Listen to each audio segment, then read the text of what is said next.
para mi pueblo, Cagua. Indio merengoto te vengo a cantar, gritos quiriquires por la libertad. De tu caguacao te ruño de Caigua para defender tus valles de Aragua. Indio merengoto te vengo a cantar, gritos quiriquires por la libertad. De tu caguacao te ruño de Caigua para defender tus valles de Aragua.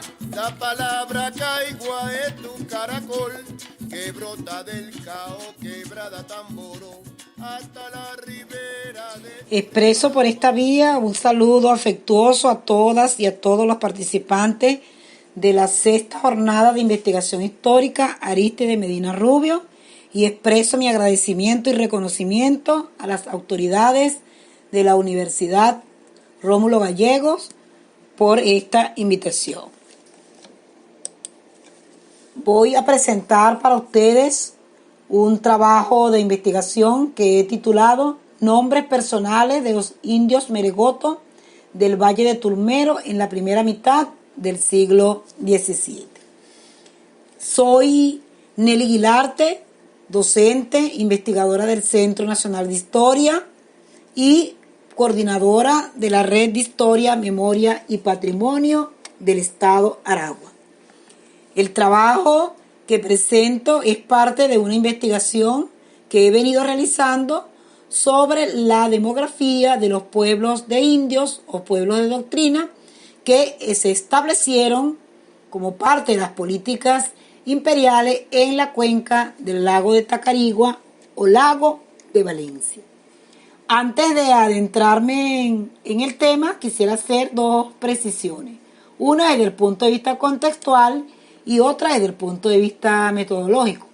Desde el punto de vista contextual, vamos a encontrar que una vez que se inserta el proceso de conquista, la penetración interno del territorio, el establecimiento de algunos centros fundacionales, coloniales, como el Tocuyo, y la disposición de los imperialistas de avanzar hacia la provincia centro de la provincia de Venezuela, en ese transitar se va a encontrar con los numerosos indígenas que poblaban la cuenca del lago de Tacarigua desde tiempos ancestrales y que muchos investigadores han calculado en más de 15.000 años. Frente a la invasión opusieron estos grupos indígenas una gran resistencia, pero a pesar de ello se impuso la supremacía imperialista. También quisiera desarrollar brevemente otra explicación, otra argumentación, y tiene que ver que la falta de una grafía de los pueblos originarios en esta zona, de testimonios del desarrollo de una escritura, nos imponen grandes limitaciones para el estudio de sus nombres y toponimios, pues las que han llegado hasta nosotros son de las transcripciones fonéticas que asumieron los conquistadores, bien sean autoridades civiles o militares. Por lo tanto, sabiendo que tanto la fonética como la manera de acentuación y de expresión son distintas en el mundo indígena que en el mundo europeo, entonces estas tienen algunas tergiversaciones. Sin embargo, las reivindicamos en vista de que nos permiten, desde esos rastros, comprender algunos otros procesos. Bueno, nosotros hemos desarrollado este trabajo en base a un documento testimonial presentado en el año de 1609 por uno de los encomenderos del Valle de Turmero, descendiente de los primeros invasores, y que contiene 242 nombres indígenas. Las culturas originarias para la asignación de los nombres personales apelaban a la madre naturaleza, los cuerpos de agua, las montañas, los truenos, los relámpagos, el sol, las plantas, los animales, y sus valoraciones simbólicas y espirituales eran expresadas a través de sus nombres identitarios. Por lo tanto, estos tienen una gran significación. El trabajo que estamos desarrollando, además, corresponden a los territorios actuales de los municipios Girardot, parte del municipio Girardot, municipio Mariño, Linares Alcántara y Lama en el estado Aragua, un amplio territorio que trajinaron los indígenas meregotos que vivían en estas tierras cuando fueron sorprendidas por las huestes imperiales. En este sentido, nosotros nos vamos a aproximar a un análisis cuantitativo de estos 242 nombres indígenas de hombres entre 14 y 60 años, que eran los que pagaban tributo y eran los que estaban sometidos a la encomienda, y fueron los testimonios que hemos trabajado y que hemos encontrado y que hemos analizado. Y empezamos por decir, 101, pasado apenas 50 años de la invasión colonial, 101 indígenas de Turmero ya no tenían ningún nombre de origen indígena. Tenían 2 nombres y sus 2 nombres eran del santoral católico: Cristóbal, José, Bernardo, etc. 102 tenían un nombre del santoral católico y un nombre indígena. El primero era del santoral católico. Solo uno tenía los 2 nombres indígenas y era un cacique de los 8 caciques que habían en esta encomienda.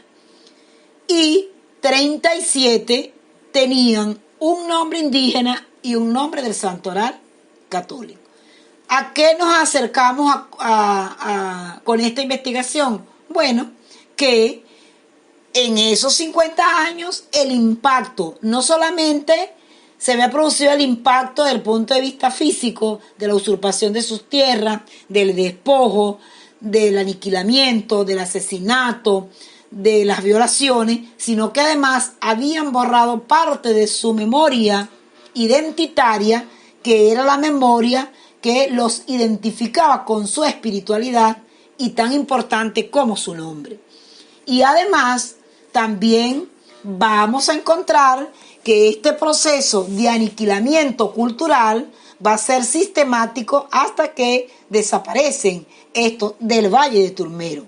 Sin embargo, también hemos encontrado en esta investigación inicial que esas voces indígenas están presentes en la actualidad, pero no están presentes en nuestros territorios cercanos, sino que están presentes en el continente, en otros espacios del continente, lo que indica o que lo que nos aproxima a afirmar que había una interrelación importante en todos los pueblos, independientemente de su diversidad y de su heterogeneidad cultural. Vamos a citar algunos, por ejemplo, un nombre que tenían los indígenas de Turmero: Güey Güey, es una voz guaraní. Otro nombre, Yapa, es una voz quechua, presente en los Andes de los actuales Perú y Bolivia. Tenemos otra voz, Güey Güey, una voz quiché, que actualmente se habla al sur de México y en Chiapas. Tenemos otra voz, Cunu, es una voz mixteca que significa tejer. Así se llamaba un indígena de Meregoto, del Valle de Turmero, y es una voz de Centroamérica. Tenemos otro, Guaracari, es una voz guaraní empleada como un apellido en Caguazú, departamento del Paraguay. Tenemos otra voz que queremos citar por aquí, que es Jempue. Es un nombre de los indios de la región del Marañón en Brasil, como llaman el pájaro que nosotros llamamos picaflor. Entonces, ¿a qué conclusión podemos llegar con este pequeño trabajo? Que nuestros pueblos ancestrales también nos dejaron un gran legado. Nuestra Vía Yala era un territorio de interrelaciones humanas intensamente vivido desde tiempos ancestrales. Sus voces llegan hasta nuestros días como expresión viva de que a pesar del exterminio y el aniquilamiento de los colonialistas están allí y forman parte de esa memoria nuestra. Entonces, nuestro proceso de integración y de relacionamiento entre pueblos es un legado ancestral que nosotros tenemos que retomar, reivindicar y que nos da fuerza para la integración. Y para finalizar, una reflexión final es nuestra responsabilidad histórica preservar, visibilizar y reconocer las voces que aún están presentes y que forman parte de nuestra identidad que el imperio colonial no pudo borrar. Gracias.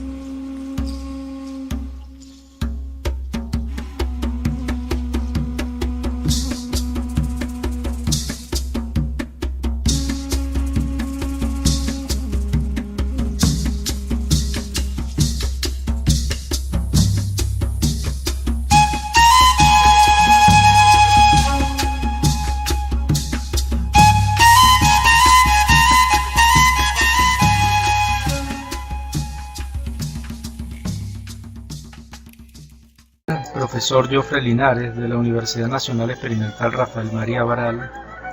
Es grato para mí participar a través de mi ponencia en estas sextas jornadas de investigación histórica en homenaje al doctor Arístides Medina Rubio.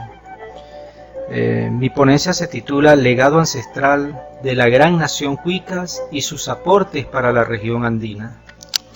Cuicas fueron nuestros primeros ancestros del pueblo trujillano que sufrieron las penalidades y la barbarie que trajo consigo la conquista. El término cuicas significa o simboliza hermanos de tierras altas. Ellos pues difundían sus saberes y su legado a través de la tradición oral. Y por eso en parte fue que prácticamente llegaron a su extinción, debido a que cuando los colonos españoles llegaron, arrasaron con todas sus tierras, exterminaron su legado y pues ya ustedes saben cómo continúa todo este proceso. Cabe destacar que nuestros pueblos aborígenes, antes del adoctrinamiento a través de la religión católica, poseían un sistema de creencias bastante fundamentado en la relación que sostenían con la naturaleza. Esa simbiosis en la que cuidaban su entorno y agradecían por los favores obtenidos, ya que nuestros cuicas no eran ajenos a la realidad. Así como ellos vivían al servicio pues, de la naturaleza para satisfacer todas sus necesidades, también rendían culto y honor a ella, a través de una deidad conocida como Icaque. Por ello, según Medina, no se limitaban a un burdo fetichismo primitivo, más bien en su contenido religioso había un fondo ideológico que interpretaba los sentimientos espirituales y principios de la moral que constituían sus reglas de conducta en la vida cotidiana. Tenían la concepción de un Dios impersonal, fuente de todas bondades y distribuidor de mercedes, a quien ellos denominaban Ches o Chen.